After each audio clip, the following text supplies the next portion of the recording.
이 안희정 지사 같은 경우에는 그런 지지율이 나왔는데 문제는 왜냐하면 대중적인 지지는 지금 점차 올라가고 있는데 당내 경선이라는 건 또 다른 이야기거든요. 그래서 지금 여론조사 전문가로서는 대중적인 인기는 어느 정도 문 전 대표와 결혼 수준에 와 있지만 당내 경선의 벽을 넘기는 참 쉽지만은 또 안 하고. 근데 본인이 이길 생각이 있다면 네. 치열하게 문재인 후보를 때려야 될 거 아닙니까? 그렇습니다. 네. 당신 안보관이 어떻다부터 네. 시작을 해서 경선을 할 때 모바일에서 장난이 안 올라오면 어떻게 해야 된다 하고 매일 붙어야 돼 둘이서 네, 네. 죽기 살기로. 근데 두 사람이 보면 문재인이 안희정을 보고 젠틀한 거는 그렇습니다. 이해가 가요. 네. 왜? 내가 앞서가니까 그렇습니다. 살살 달래갖고 이제 찌개 만들면 되니까. 근데 안희정이 문재인한테 젠틀한 거는 저 사람이 이길 생각이 있는 걸 하느냐. 네. 괜히 사람들한테 그냥 헛물만 캐게 했다가 아니면 말고 나는 그렇습니다. 다음이다 이렇게 네. 가려고 하느냐. 또 두 사람이 뭐 어쨌든 뭐 한 사람은 수박이고 한 사람은 호박이다 하지만 국민의 입장에 보면 둘 다 박이에요. 노박. 네네. 그런데 친노인데 근데 두 사람이 싸우지도 않아. 소장님 말씀하신 대로 정말 또 미국 이야기를 안 할 수가 없는데 미국 보십시오. 공화당 경선 얼마나 치열합니까? 아니 뭐 말도 못하게 싸웠지. 심지어 말도 뭐 오죽하면 뭐 되게 그렇습니다. 그 러시아 KGB한테 돈 줘가지고 공화당에 네. 뭐 제프시 쪽에서 네. 저거 트럼프가 저기 모스크바 방문했을 때 무슨 그룹 섹스한 했다. 사진을 네. 좀 동영상 좀 영국의 MI6한테 그렇습니다. 넘겨가지고 네. 그거 좀 받자. 그런 공작까지 했겠어요. 철저한 당 내에서도 특정 후보에 대한 쏠림 현상이 없이 경쟁을 통해서 후보가 탄생을 하는 것이거든요. 민주당도 보십시오. 힐러리 클린턴이 또 거의 독주 체제가 되니까 버니 샌더스가 또 나타났지 않습니까? 얼마나 또 치열한 싸움을 했습니까? 두 사람이. 네. 정말 불꽃 경쟁을 해서 그렇게 후보가 되는데 우리도 적어도 당 내에서 형님 먼저, 아우 나중 이런 현상이 나타나서는 안 되는 것이고. 라면 옛날에 선전하는 광고 보는 것 같아. 둘이서 뱃단 들고. 그러니까 치열한 경쟁을 해야 되는데 그것이 뭐 이제 없는 뭐 이 욕설을 하라는 것이 아니라 정책 경쟁을 하면 되는 것이고 당 내 후보라도 정책이 다를 수밖에 없는 거예요. 그 다음에 네. 권투 선수하고 그 다음에 저기 태권도 선수하고 하는데 발차기를 갖다가 이 못하게 하면 권투 선수가 이기지 태권도 선수한테. 그렇죠. 네. 근데 그런 식으로 룰을 만들면 안 되잖아요. 네. 그럼 룰 미팅 갖고도 싸워야 될 건데. 그렇죠. 그것도 싸우지도 않아.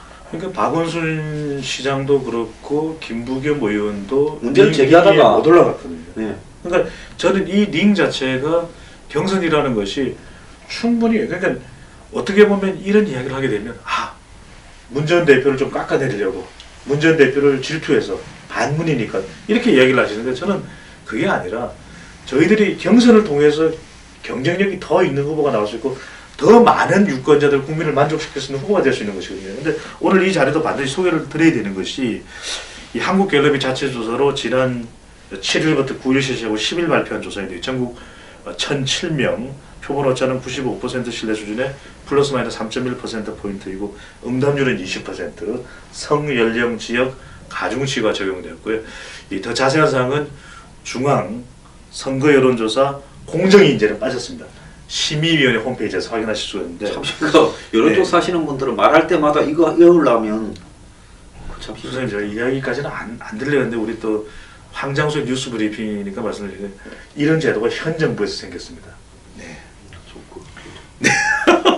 이야기는 알맹이는 요만큼 이야기하고 안 밑에 들었어요. 이 조사는 뭐 몇 프로 그러니까요. 어떻고 뭐 그래서 어떨 때는 방송 시간이 없을 때는 이걸 제가 엄청나게 빠른 속도로 하다 보니까 약간 이 호흡 곤란이 오거든요. 요즘 그래서 방송에 여론조사 하시는 분들이 잘 안 나오시구나. 네, 그래서 보면은 이 조사가 가지고 있는 것은 뭘 보여주냐 하면은 지금 현재 우리 여론에서 상당히 진보적인 성격이 강화됐다. 그래서 보시면은 응답자 중에서 336명이 나는 진보다 이렇게 응답을 하셨고요.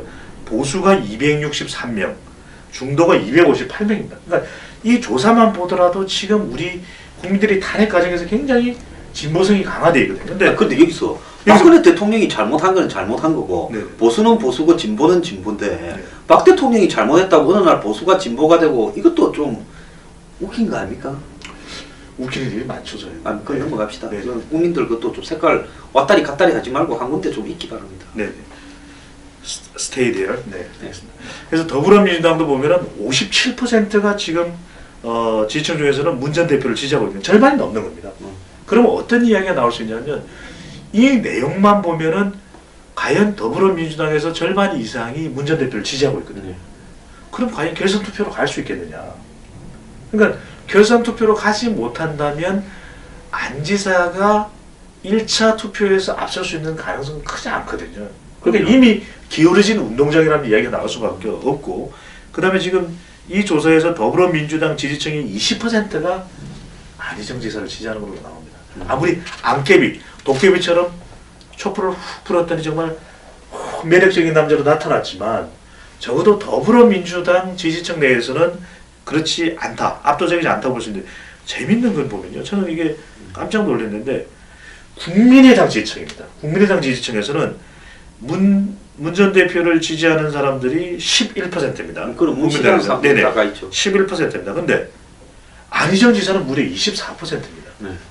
그러니까 오히려 스펙트럼은 안 지사가 굉장히 넓어서 많은 유권자들의 이 호응을 받고 있음에도 불구하고 더불어민주당의 이 경선에 들어가면 과연 이 벽을 넘을 수 있느냐. 그래서 어떤 분들은 물론 이건 뭐 외부에서 지금 보도에서 그렇게 이야기를 하시니까 재인산성을 넘어갈 수 있느냐 이런 이야기를 하고 있죠. 높네, 높아. 네. 자, 뭐 우리가 이렇게 이야기하면 나머지는 알아서 해석하십시오. 네. 자, 이제 2부로 여권 후보들 두 사람 좀 언론해 보겠습니다. 자, 황교안 대행이 네. 뭐 제가 볼 때 저분은 지지율이 현재 속도로만 올라가면 대선은 출마할 것 같아요. 네. 이 자유한국당 후보로. 네. 그런데 저분이 이제 여권의 후보들이 거의 지리멸렬해지고 장책이 피라미가 돼가 피라미보다는 꽁치가 크잖아요. 네. 전부 피라미고 미꾸라지다 보면 요즘 뭐 여권에 미꾸라지들도 음. 많이 생겼고 너무 미꾸라지라고. 네. 그러면 미꾸라지가 노는데 꽁치가 가면 음. 고래만해 보이지 않겠습니까? 미꾸라지가 네. 꽁치를 보면 와, 저 고기는 왜 저리 크나. 그렇죠. 그런데 다 먹는 거래요. 그 꽁치는 또 바다에 가면 네. 무슨 뭐 방어가 꽁치를 보면 저게 무슨 뭐 멸치만 하다 생각할 거고, 고래가 식욕이 돋습니다. 꽁치를 보면 저거는 프랑클톤이다 이렇게 네. 이 와중에도 식욕이 네. 이렇게 느끼지지 않겠습니까? 네. 그런데 지금 꽁치급인데 네. 지금 이 황교안 대행이 과연 언제 고래가 돼가지고 네. 이 고래끼리 싸울 수 있겠느냐. 네. 그러니까 지금 현재 10%, 뭐 어떤 조사는 뭐 13%, 네. 어떤 조사는 뭐 19%, 이거 좀 왔다 갔다 해요. 네. 네. 어쨌거나 10%대인데 네. 황 대행의 외연 확장성은 어디까지 갈 것인가? 네. 어떻게 보면 그 이길 만큼 되겠는가? 네. 소장님은 글쎄 고래. 과연 꽁치가 고래가 될까? 뭐 저는 가끔 고래가 됩니다, 저는. 아, 지금도 고래. 네, 술고래. 술고래. 네, 네, 네. 죄송합니다. 네. 자, 채널 돌리시지 말고 우리 어렸을 때 또 애들 보고 고래 잡았나 이랬잖아요. 넘어가겠습니다. 네, 지금 너무 수위가 높아지고 있는 19금입니다. 네, 19금입니다. 네. 근데 가장 중요한 것은 고래가 되기 위해서는 고래는 이 대양의 강자입니다. 어떤 이 의류보다도 그럼요. 보수라고 하는 바다를 결집시켜 줍니다. 이게 바로 황건한 대행이 꽁치에서 꽁치라고 표현했으니까 꽁치에서 고래가 되는 관건이 될 수가 있는데, 그만큼 지금 보수가 나눠져 있습니다. 너무나 지금 이게 이 보수가 일종의 한 사람으로 결집이 되고 있지 못하기 때문에 그런 현상이 나타나고 있거든요. 자유한국당이 있죠. 또 바른정당이 있죠. 이러다 보니까 이 꼴초꼴 다 보기 싫어서 너끼리 잘해봐라 하고 또 빠져있는 사람도 있어요. 그렇습니다. 또 태도를 또 반전 총장이 중도하차하고 난 이후에 찍을 사람 없다 이러고 있는 또 보수층 유권자들도 있거든요. 그래서 황건한 대행이 여러 가지 또 걸림돌이 있습니다. 고래가 되기 위해서 이 건한 대행이라고 하는 딱지도 상당히 부담스럽고, 또 대통령의 헌법재판소 심판 결과도 또 상당히 부담스럽고.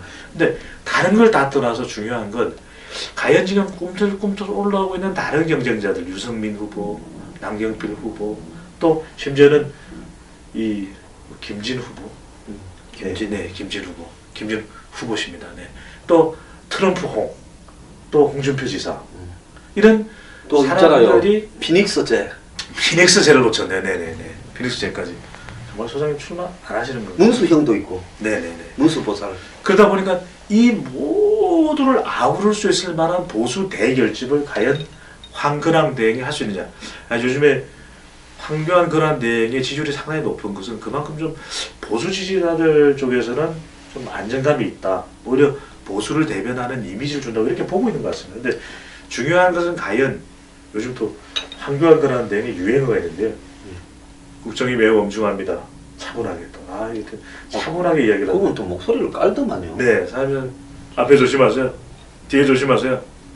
옆에도 조심하세요. 이러시니까. 눈 조심하세요. 네, 조심할 것도 많고 국정은 또 엄중한데.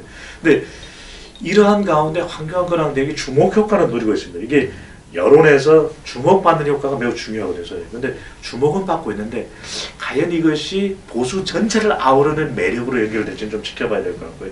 이미 당명을 한번 바꾼 자유한국당의 전폭적인 지지는 받고 있는데 또 새로운 경쟁자 이 홍준표 지사 하고의 경쟁 구도는 어떻게 갈지 또는 또 바른정당 지지층까지도 다 아우를 수가 있을지 황교안 근황 대행의 기초가 주목되는데 그럼에도 불구하고 우리가 이런 이야기도 나옵니다.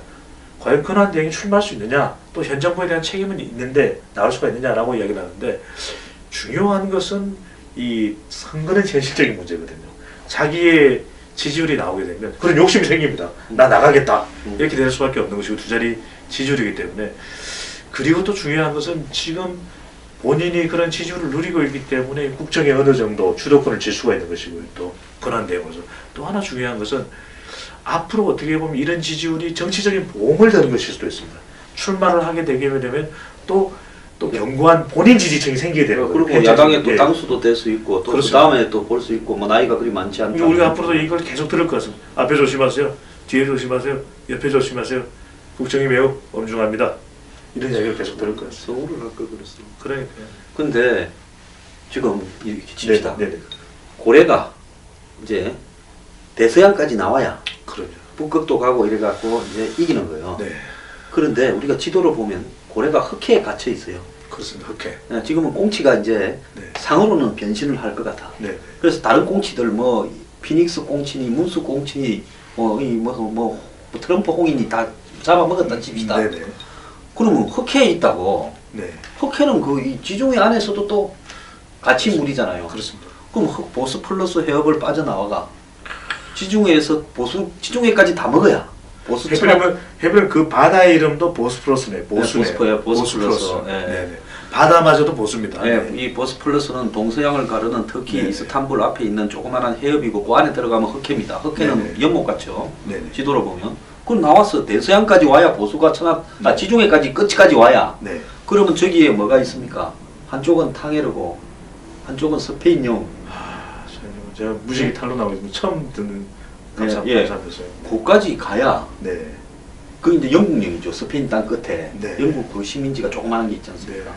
거기까지 통과를 해야 이제 보수가 천하 통일이 되는데 네. 지금 흑해는 통일을 했다 칩시다. 통일됐는데. 이 보수 통일까지도 어려운데 네. 대서양에 나가서 이게 언제 나가냐. 언제 나가냐. 그런데 대선 후보로는 못 하잖아요. 그렇죠. 계속 대행만 해야 되잖아요. 네네. 그러면 이제 3월 13일 날 뭐 가정으로 대통령이 네. 탄핵이 인용된다 그러면 3월 13일 날 그만두느냐. 또 그렇게 갈지도 않아요. 네. 대통령을 한 달 전에 그만두면 된다며요. 음. 출마하려면 공직자가. 그렇습니다. 네. 그러면 5월 13일 날 대선을 한다면 4월 10일까지 또 대행을 할 수 있어요. 그럼 4월 10일까지 대행을 하면 네네. 자유한국당은 경선을 안 합니까? 그러니까요. 저분이 나오실 때까지 우리 경선은 중단하고 저분 나오면 박수로 기다리겠다. 예. 그럼 경선은 3일만 합니까? 그렇게 할 수가 없는 거죠. 예. 그럼 그 경선에서 됐다 칩시다. 언제 그러면 바른 또 정당하고 네네. 또 플레이오프를 합니까? 음. 그러면 이 바른정당하고 자유한국당만 합쳐서 지금 이길 만큼이 됩니까? 정말 흑해네요. 흑해네요. 그 다음에 네. 또 안철수하고 손학규하고 해갖고 네. 이긴 사람 불러서 뭐 안철수가 이겼다 칩시다. 네. 그럼 안철수 또 불러라 해서 이거는 저기 와일드 카드네. 와일드카드. 네. 4등 5등 와일드 카드고 네. 지금 자유한국당 와일드 월드 와일드. 그 다음에 준 플레이오프 안철수하고 플레이오프에서 코리안 네. 시리즈를 문재인하고 네. 해야 될 거 아니에요. 네. 이걸 한 달 만에 언제 합니까? 소장님 이게 정말 이 세계 지리, 세계 역사에 대한 이 탁월하십니다 정말. 네. 아 근데 네.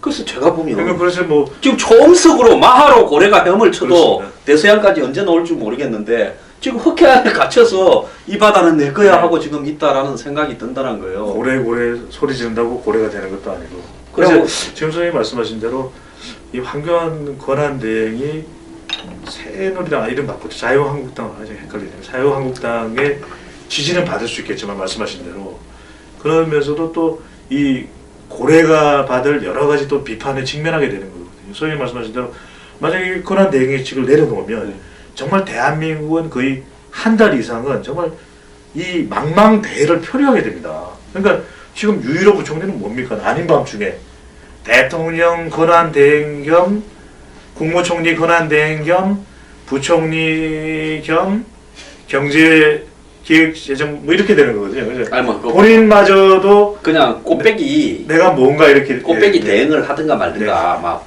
법외로 되면 막 그렇게 우리가 지금 여기서 이야기하는 거는 네. 법으로만 되면 네. 하든가 말든가 그건 알아서 할 이야기고 이제 되는데 문제는 뭔가 하면 50일을 먹어야 네, 대서양에서 이제 진짜 이기는 거예요 고래가. 그렇습니다.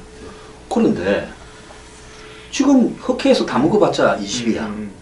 네? 근데 그 20까지도 못 가고 지금 13, 14, 그렇죠. 뭐 이런 네. 원자인데 네. 대서양에 나와서 먹어봐야 40도 안 돼. 예? 아 대서양이 아니라 지중해를 다 먹어봐야 40도 안 돼. 네. 그럼 안철수 지금 이것까지 어떻게 지중해 입구에서 또 그렇죠. 먹어야 돼요. 네. 그것까지 먹고 가야 48에서 51 사이에 될까 말까요. 요즘에 또 독철수가 됐기 때문에 먹기도 쉽지 않고요. 그냥 먹기도 쉽지 않아. 네. 그래서 지금 소장님 말씀하신 대로 잘못 먹으면 죽어 독철수. 황교안 권한대행의 가장 큰 딜레마가 과연 문 전 대표를 이길 수 있는 필승카드가 되겠냐는 거거든요. 그러니까 보수 지지층 20%는 꽁꽁꽁꽁꽁꽁꽁 흑해에 묶어둘 수 있지만 그 대서양까지 나가서 중도까지 확장성이 떨어진다는 것이거든요. 그렇기 때문에 과연 황교안 카드 자체가 보수 쪽에서는 집권 또는 대선 승리를 위한 카드냐 아니면은 대선 이후에 예. 보수층에 대한 어떤 보험으로서 예. 필요한 인물이냐 이런 예. 이 의문 예. 또 문제제기가 나오는 이유이기도 하거든요. 소장님 말씀. 예, 그래서 그렇죠. 지금은 완전히 보수 후보 쪽은 완전히 붕괴됐다. 이번 대통령 선거 같은 경우에도 오히려 더불어민주당의 경선. 그래서 문재인이냐 안희정이냐 이재명이냐 그렇죠. 오히려 이 싸움이 더 재미있어지는 상황이 되고 있다라고 하는 거. 그래서 예. 오히려 경제 문제보다도 경제는 오히려 이 묻혀 있고 예. 또 안보 문제에 대해서 진보 진영 경선 내에서 이야기가 되고 있는 게 우리 예. 국민들로서는 굉장히 안타까운 일이거든요. 그러면 그런 어떤 부분에서 결국은 외연 확장을 빠른 속도로 하지 않고 그렇습니다. 네, 대응으로서 지금 3월 13일까지는 무조건 안 나와. 네, 그럼 3월 13일에서 4월 12일까지 음, 언제 나올지도 몰라. 네, 그러면 지금 죽으라고 뛰어도 흑해부터 속도가 그렇죠. 저기 이 지중해를 통과해서 정말 가기가 어려운데 네. 지금 언제 지금 그러니까요. 가냐는 거죠. 우리 계속 그 얘기를 들어야 되는 건데, 저희. 앞에 조심하세요. 뒤에 조심하세요. 옆에 조심하세요. 이런 상황입니다. 본인이 앞에 조심, 옆에 조심, 뒤에 조심 말하지 말고 초음속으로 무조건 네. 간다 그러고 내질러서 가야 되는데 음. 참 답답합니다. 네. 그래서 그러니까 지금 바른정당도 또 과연 보수 단일화가 되느냐, 보수 결집이 그것도 아니거든요. 딱 하나 네. 방법이 있어요. 네. 제가 볼 때 안보 문제를 가지고 음. 지금 국민의당이 17일 날 의총을 소집해서 사드나 이런 걸 네. 개성공단 이런 걸 만약에 정리를 한다면 음. 안보 문제에서는 비스무리해져요. 음. 그러면 개헌, 음. 연정, 임기 단축 3년 음. 이 합의를 하고 네. 그냥 이쪽부터 음. 국민의당부터 김종인 씨, 음. 그다음에 뭐 바른정당, 새누리당이 한날 한시에 경선하자. 그래서 이기는 사람한테 주고 음. 권력은 나누자. 네. 3분의 1, 3분의 1, 3분의 1씩. 음. 뭐 또 필요하면 또 5분의 1 떼주든지. 음. 이렇게 해갖고 1대1로 붙으면 음. 이 중에 된 사람 한 명을. 네. 그래서 안보 동맹을 맺어서 음. 저쪽하고 1대1로 붙으면 음. 유일하게 이긴 만한 수의 한계라고 봅니다. 음. 그런데 근데 그 플레이어들이 다 대승적인 합의나 연대가 가능할지가 의문 아니겠습니까? 아니 근데 이제 한국 사람들은 네. 그래도 뭐 안 먹는 것보다 복권이 1등 안 되면 뭐 아차상이라도 하나 되는 게 낫잖아요. 그렇죠. 2등도 상금이 큽니다. 네. 네, 그러니까 음. 그거라도 쪼개 먹고 싶어서 음. 그래서 식욕이 있으면 그렇게도 하겠죠. 근데 지금 두 가지 정도의 여론상에서 또 우리 애청자분들이 눈여겨보셔야 될 부분들은 과연 그런 상황, 자유한국당, 바른정당 또는 국민의당 제3지대가 합해질 수 있는 제2차 빅텐트론이 또 나올 수 있느냐. 그러기 위해서는 일단 여론상으로 보면은 박 대통령에 대한 부분을 좀 일단락 정리를 해야지. 예, 정리가 돼야 됩니다. 그 예. 부분을요. 두 번째로, 그거는 탄핵에 네. 대해서 동의를 한다라는 네. 전제가 돼야 의미가 있는 거예요. 예. 두 번째로는 얼마만큼이나 이 정책적으로 또 안보 물론이고요, 또 사드 물론이고요, 또 경제 이런 부분에 대해서 개인적인 정당 간의 이해를 넘어서서 연대할 수 있느냐, 그것이 얼마나 그것이 안정적으로 보이냐, 그것이 또 중요할 수밖에 없어요. 그러니까 안보 문제 하나만 일치하면 네, 솔직히 말하면 보수가 경제적인 개혁 문제는 좀 양보를 해야 된다고 봅니다. 저는 국민의당이나 네. 이런 쪽에 네, 한국 사회의 경제 개혁이 좀 저는 많이 필요하다고 봐요. 네, 그래서 안보 문제의 바운더리만 해결되면 음. 남은 것은 좀 존중을 하면서요. 받아들일 건 받아들이고요. 그리고 박 대통령하고는 단절해야 되는데 저는 박 대통령이 이 문제인 최대의 도움이다. 이렇게 보고 있습니다. 네, 그래서 안보 동맹을 결성해서 문대 비문 안보 동맹 음. 이름을 딱 안보 동맹이라 붙여야 이길 겁니다. 제가 네, 볼 때. 네, 네, 우리가 당선되면 음, 바로 당선 다음 날부터 이렇게 나누겠다. 음. 장관직부터 다. 음. 자, 장관직이나 이런 것은 안보에 능한 쪽에서 해라. 아니 뭐 내각을 구성을 해도 네, 네, 아마 그게 총리는- 안정감을 더 네, 줄 수 총리는 있는데. 또 이 중에서 누구를 하겠다. 네, 네, 그래서 이런 식으로 나누는 거예요. 그래서 내각도 안정적으로 구성을 해가 미리 셋업 캐비넷을 내놓고 네, 그리고 임기는 3년만 하고 개헌을 해서 2020년 네, 4월 달에 음, 총선과 대선을 같이 하겠다. 요렇게 하고 총선 끝난 다음 날부터 음. 연정을 바로 구성하겠다.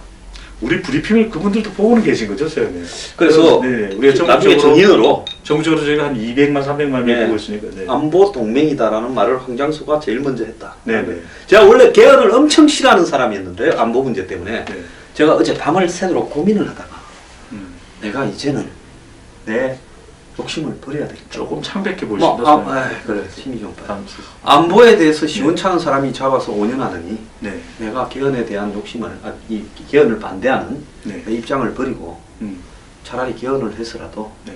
안보 동맹을 만들어서 안보를 튼튼하게 하는 게 나을 수 있다면 음. 그 길을 택하는 게 나을 것 같다. 이런 생각. 소장님 말씀 또 덧붙여서 분석을 드리면은 우리가 왜 제3지대라든지 이런 것이 잘 활성화되지 않느냐 많이 이야기가 나왔던 것이 그동안은 개헌이었거든요. 근데 개헌에 대해서 국민들이 공감을 하지만 이것이 가장 시급한 과제이냐, 그것은 아니었다라는 거예요. 소장님. 아니죠. 지금 우리 국민들은 오히려 경제적인 부분 또는 안보와 관련되는 부분에 대해서 더 정확하게 동력이 될 수 있다는 이야기를 하고 있거든요. 그래서 그 부분이 되지 않았기 때문에 빅텐트론 또는 제3지대라는 것 자체가 아주 어떻게 안 되는 보면 거죠. 가시화되지 못했다. 그게 전부 이것들이 그냥 권력이나 연장에 먹으려고 그럼요. 네. 저끼리 수라를 쓰는 놈들이다. 국민들의 시각에서는 그렇게 보이죠. 네. 누가 국민들이 그거 하라 그랬냐.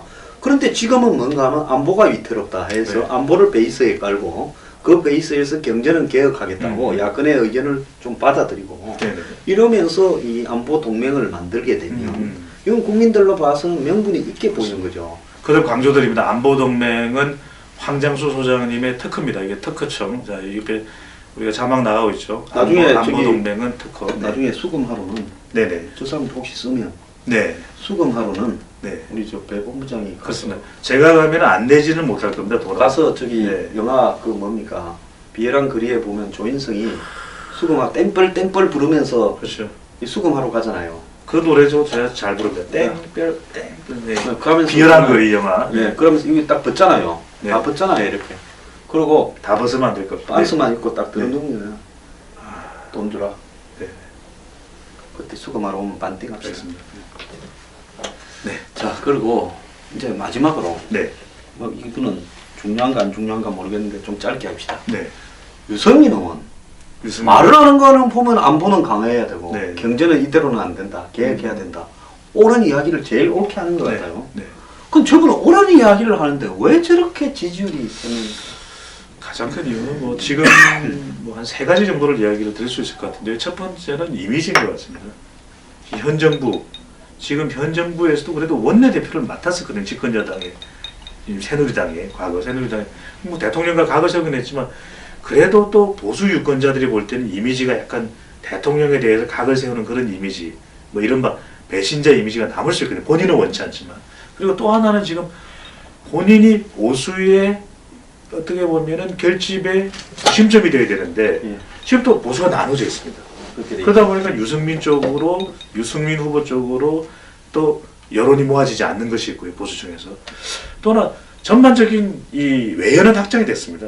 근데 제일 중요한 것이 또 영남권 내에도 이 지지도가 엇갈리고 있다. 그러니까 TK와 PK 지역의 민심이 또 다르거든요. 그러니까 적어도 박근혜 대통령이야말로 마지막으로 영남이라고 하는 지역을 텃밭으로 해서 이 지지층을 콘크리트 지지층을 가졌던 유일한 인물로 볼 수 있겠습니다. 그러니까 유승민 의원의 경우에는 지금 보면은 20대, 30대, 40대는 진보 진영의 후보들이 다 가져갔거든요. 네.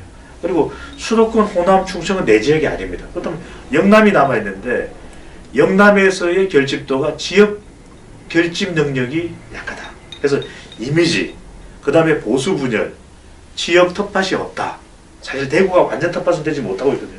바로 이런 부분들이 오히려 대구에서는 심지어 여론조사가 지금 이름을 자유한국당으로 바꾼 과거의 새누리당, 바른정당 이렇게 했을 때 바른정당보다 새누리당이 오히려 경북이나 대구에서 지지율이 높을 때도 있어요. 훨씬 높겠죠. 그러니까 후보로서는 기초 체력이 되는 것이 정당 지지율이거든요. 근데 그런 부분에 있어서 좀 유승민 또 그리고 그래서 저는 이게 적어도 현 정부는 좀 마무리되고 난 이후에 이번 대선보다는 다음 대선에서 우리가 주목할 인물이 유승민 아니냐. 그리고 저는 소장님처럼 이렇게 방송을 너무나도 잘 아시는 그런 전문가가 있으시듯이 유승민 의원이 조금 더 묵직한 그런 어떤 안정감을 주는 후보였으면 좋겠어요. 발언을 하실 때에도 물론 이제 약간 부정교합이 있으신 것 같아요. 근데 조금 더 입을 크게 벌리시면서 제같이 이게 화관이 좀 풍부하고 이렇게 해야 사람들한테 좀 안정감을 주는 거 아닙니까? 셀프 광고신 거죠? 아니 그냥 물어본 네, 거예요. 네, 아까 인정합니다. 부정교합을 이야기하시길래 네네네. 소장님 그런 게 없죠. 그래서 네네. 관상으로는 바로 우리 대권인데요, 소장님. 왜안 될까? 네. 왜안 비난의 댓글 사양합니다. 네. 네. 하여튼 그래서 그런 좀 이미지. 왜냐하면 본인의 딸의 효과, 딸에 대한 평판이 좋으면서 이미지 효과를 봤거든요. 근데 그것보다도 가장 중요한 거는 물론 트럼프도 이방카 효과는 있었습니다. 이방카가 또 한 방이 됐는데요. 근데 중요한 거는 본인의 이미지이기 때문에 사람들은 그런 이미지를 주목하게 됩니다. 그런 이미지를 좀 더 저는 좋게 만드는 노력도 하실 필요가 반드시 저는 있다. 경상도 카리스마랑 상남자 이미지가 좀 떨어지는 거 아니에요? 그래서 인터넷 이제 뭐 말씀을 하실 때는 보면은 상당히 또 카리스마가 느껴지기는 하거든요. 왜냐면 그때 이 국회에서 말하는 청와대 알라 이럴 때는 좋습니다. 근데 그거는 또 다른 부드러운 이미지와 함께 강한 이미지를 또 안정감이 묵직한 이미지를 또 저만큼 묵직함도 곤란할 것 같고 또 의자가 파손될 수 있습니다. 근데 요즘에 좀 더 묵직한 그런 어떤 혁신적이고 따뜻한 보수의 이미지, 따뜻한 이미지가 유약하면 안 되거든요. 그것이 굉장히 강하면서도 카리스마 있게 칼을 하나 이렇게 카리스마. 하여튼 그 카리스마를 좀 보여주신다면 그게 해서 이미지는 더 좋을 거라고 보이고요. 가지고 있는 컨텐츠는 많은데 지금 환경도 안 좋습니다. 보수층이 분열되어 있고 또 바른정당이 지역적 기반을 못 찾음으로 해서 또 기체 추력도 지금 허덕허덕 약해진 상태거든요. 그래서 저는 예전에 그런 분석을 한번 드린 적이 있습니다. 한 방송에서 질문을 받고 유승민 의원이 언제쯤 잘 될까요? 그래서 저는 그때 2018년 2월 26일입니다라는 생뚱맞게 날짜를 말씀드렸거든요. 왜냐하면 대통령 퇴임 다음 달입니다. 근데 이 국민들이 지금 이 최순실 게이트로 겪고 있는 정신분열정적 상황도 네네. 유승민한테는 매우 불리한 것 같아요.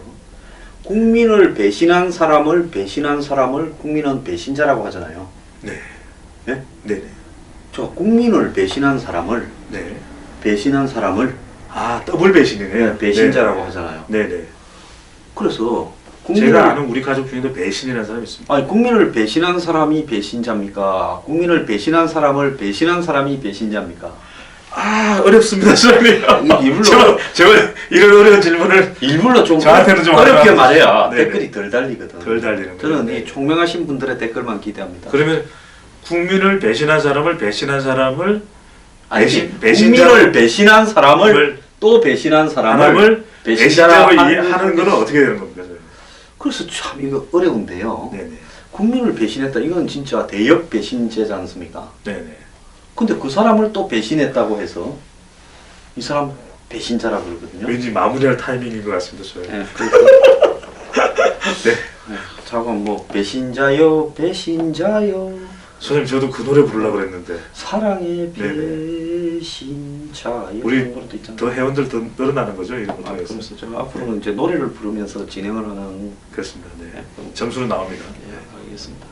오늘 정말 중요한 네. 여야의 4대 과제를 하다 보니까 네. 우리 철수, 강철수, 네. 잘못 삼키면 죽는 똑철수 네. 부분이 빠졌는데요. 우리 다음- 정치 환경이 뭐 독해진 것 같습니다. 예. 예. 독한 이야기는 나왔네. 요즘 잘하고 있는 것 같습니다. 네. 모처럼 제가 또 덕담도 합니다. 살다 보니까. 예. 자, 오늘 감사합니다. 배우 감사합니다. 원장님. 예.